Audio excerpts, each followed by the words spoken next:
So this is interesting because people are looking at this as a PS5 exclusive made by Gearbox, right?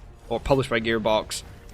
So this is, for the launch window at least, PlayStation has a lot riding on Godfall to make sure that it's gives them a good game, right? Hello, my name The is thing is, though, is that and I am the game I don't director for see Godfall. Godfall On as behalf of a Counterplay Games, launch we're title very platform excited to share bundle. gameplay with I you see it today, as a launch offering you title, a sure, glimpse but into the mystical world of I, Godfall. I I haven't seen enough of it to make me go, Today, oh yeah, we'll be yeah, seeing awesome. Like extensive I can't wait to play this captured on on day the one with my PlayStation bundle, 5 you know? development kit. Please keep in Yeah. mind that I mean, the at the game end is of the still day, early the question is, and some things may it's a launch change title, with the great, final and that's product as we awesome. continue to But learn does and it harness the power does of it look this like a amazing first? next Does it look generation ready to be a console. launch title, right? Please enjoy. And when I saw this, it reminded me a bit of Too Human, like that went a long time ago. Yeah, I even when I saw it, I thought to myself, you might like it because you did like T-Human as well. But I look at this and I'm like, they're saying like a looter slasher, so it's like a Destiny. You hack things, you play co-op, you play single, you get weapons and blades. There's a different class, different combat styles, right? But Yeah, he just said there like additional 2 players. I think he said. yeah, it's 3 player. So the question is does it fill a Destiny space, right? Is it? Oh, this is our PlayStation hack and slash Destiny game, right? Yeah, It's pretty, and I mean the combat looks visceral. There are no microtransactions, no waiting for content. Like, those moves are pretty cool, like actually together. But do you think it was pushed from the? Does it look PS5y, or do you think this it kind of looks like it was pushed from PS4 to 5 to get to the launch window? I think it looks like a PS5 or next-gen launch title. You could argue that it could have like be dumbed down and stuff, but there's a lot of visual fidelity here, regardless of of anything else. You know? Yeah, like when you saw the trees moving in the previous scene, like all the wind and stuff, like Yeah, how it moved. So you know the way when next gen starts, it's like normally the first few games look next gen, but they've because of extra stuff, but they still kind of have a certain barrier of looking what they could be on a previous console. But like I said, my issue here, maybe it's not even an issue to be honest. Launch title, fine. It's just, is this a bundle title? I don't see it as a bundle title. This to me, I'm not going to buy a PlayStation 5 bundle for Godfall. No, to me, this is comes out released at PS5, and I buy it possibly when I run out of my when I want to play it, right? But because PS5 games, PS4 5 doesn't, you know, you're gonna want to get a game. It'll probably sell pretty well because people are gonna want to get their first PS5 game. But when I watch this, there's a part of me that sort of goes, I wonder if it would appeal to the Dark Souls sort of, you know, your Dark Souls, right? Maybe it's too easy. Maybe there'll be parts to get more difficult, like you can put multipliers on and it becomes very difficult. Is there a market there for it? Because hack and slashing games today have disappeared, and they've really removed themselves to. Is it Shakuro Die Twice? Sekiro Shadows Die Twice. Yeah, so that game has become the hack and slash, right? The Ninja Gaiden, the hack and slash. Except it's very difficult. Right, Devil May Cry and all that. Or is this more a Devil May Cry kind of game, right? Well, you know what? Now you mentioned that, that's quite interesting, right?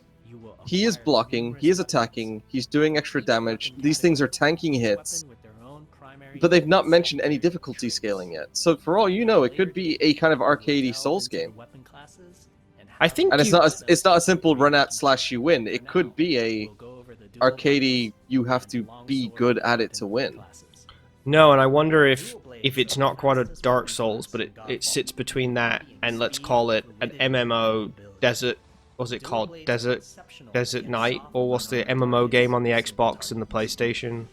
You can perform a combo by executing 4 consecutive light attacks. The dual blades heavy attack is a spinning blade cyclone. That's the thing though, this game is shown gameplay, but it's not shown more natural gameplay, right? Like, how does it, like you said, if it is a Souls kind of like similar game, because they've got. Look, he's got a lock on. Yeah. He's got a focus point. These are Soul's traits. Isn't this the kind of game where I could see you saying, you're playing it, you love it, and I would get it to play with you because I don't mind these type of games? So this, for us, I think it's that. Now let's switch to the longsword weapon class. I mean, yeah, I'm honestly, the more I'm seeing now of how it's rolling out, it feels Soulsy. But I also don't you think as well that it's definitely got that Japanese, that Korean, sorry, MMO-y feel too. Yeah. Are you getting that from this? But this is for most gameplay I think we've seen of this game. We've seen a lot of trailers and a lot of hype and a lot of like brutal cutscene sort of jumping around on big moves. But this is I think it's actually a little slower than they've let on. Notice there's a white flash after a longsword swing called a timing attack. If you press the shield button exactly at the same time, you'll perform a devastating shield uppercut with your longsword. So it's like skill and timing. That's interesting. It's available to you. I'm not joking. The more I see this now that we've got an extended look, the more it seems like a Soulsborne game. Not by from software, but yeah, definitely parries as well.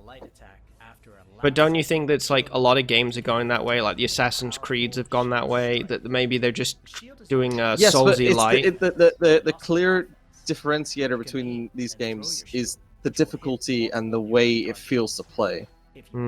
I think this game would be something you'd definitely play. I think you'd definitely give it a go. Well, I think I will now. When I was first seeing it just being a hack and slash, no. But the more I'm looking at it, the more it seems like it's actually something that takes a good amount of skill. Did you to see play. there, like it was a guy at the back providing shield or healing? So maybe there's even mechanics to like who you take out and what order you take them out and stuff. So it'll be interesting, like, I know they're saying looting and stuff, but it'll be like, do you run raids? Do you run Yeah, but here's a boss dungeons? now. Hold up. This is a boss, and his hammer is literally something you'd find in Dark Souls 3. No, I get that, but what I'm saying is, I wonder how all this links together. Like, oh, you complete this mission, go back to a higher difficulty. I get that. I'm so focused on the fact this is a Soulsborne game at this moment. I'm trying to dissect this. I don't think it's I mean, it could be an arcadey, more accessible one, but it's definitely got the look and feel for it, with how the mechanics seem to work. Yeah, the fact that it's co-op and stuff like that also brings an element of what, you know, empower max min building. I'm gonna run double dagger, you run shields, you can hit multiple people, like. But until I see an actual interface that shows us health or any other mechanics that are currently available to see what's happening, I can't fully say. Yeah, well, that's There's the a reason thing, they're not showing it. There's a reason they're doing it this way, so they could just show victory. Yeah, who knows? like, Maybe 2 hits from that guy kills you. Yeah, like it's really pretty, but what does the overlay look like? You know, what does the, you know, what does the progression look like? What does the outer combat experience like? But I expect them to show something next month too, like every month. And are eager to share more with you on our way to launch this holiday season. We hope that you. I mean, I'm willing to keep looking at it. I mean, I'm more impressed now than I was, say, 2 months ago when I saw it. When I saw it 2 months ago, like you said, it seemed like it's just a hack and slash. That's it. And even now in this trailer or this gameplay footage, they didn't show the overlay. Like when we're fighting that boss, we didn't know how much boss damage it took, any resources the player's using. We don't know if you can only attack if you have certain mana. We don't know if you can only do attacks like the dashes with mana, because it's pre-recorded with no footage, and it could be God mode. You could just be dashing constantly. I want to see what the resources is now for the player, because that did definitely now get my attention. Well, we'll wait and we'll see more, and we'll keep doing reactions. So thank you very much for watching this Cyber Squad gaming video. I hope you liked our first look at Godfall and our opinion on what we thought about it, and we look forward to looking at it more in the future.